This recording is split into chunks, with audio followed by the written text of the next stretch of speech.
terms of child protection in a digital age? See,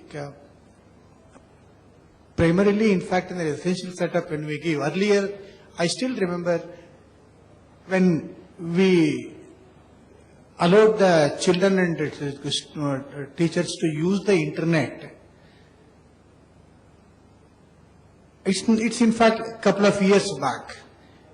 It was very new, in fact, first time when we started giving them internet through VSAT connectivity, and everybody was very enthusiastic about it.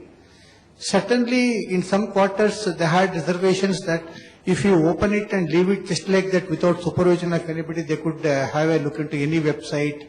And this, in fact, we tried out with a sort of filter. We get a software to check that what website, what the children see, what the teachers see in a couple of schools. We did try it out. And the result is that not a single student, in fact, in many schools, could go to any site which they should not. However, one or two teachers did go to some sites. This is what was the thing. And then in the larger interest, when we pulled out the data and we saw that, and it's in fact is not even 1% of the total population who really go for that. What happens in a school setup is, when anybody wants to open a site which he is not supposed to, there is a phobia. There is in fact a fear. And that lurking fear prevents him doing it. Doesn't happen as far as computer lab is concerned.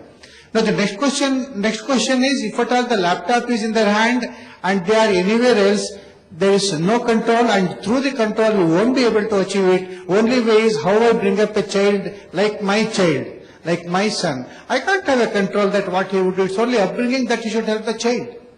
And that's it. And that matters.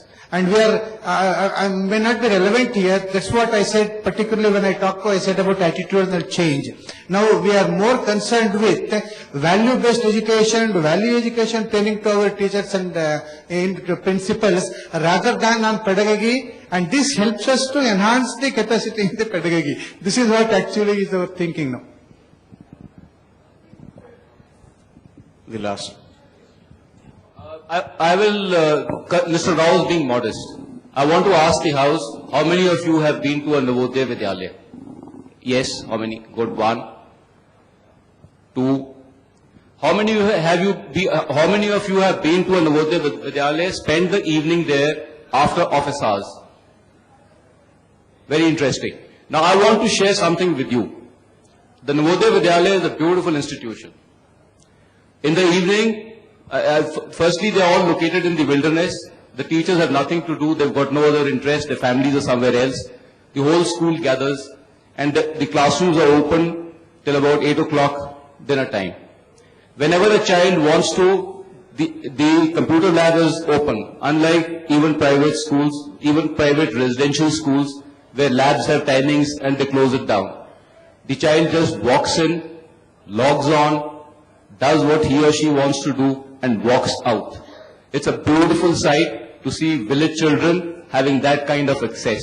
The child just walks up to the teacher, asks a question, the teacher answers that question, need not be in a classroom, could be outside when they're sitting on the steps. Thank you, sir. If there is no further question, much as I hate to do it, we come to a close to this session. And I take this opportunity to thank all my panelists for taking part in this discussion and the audience.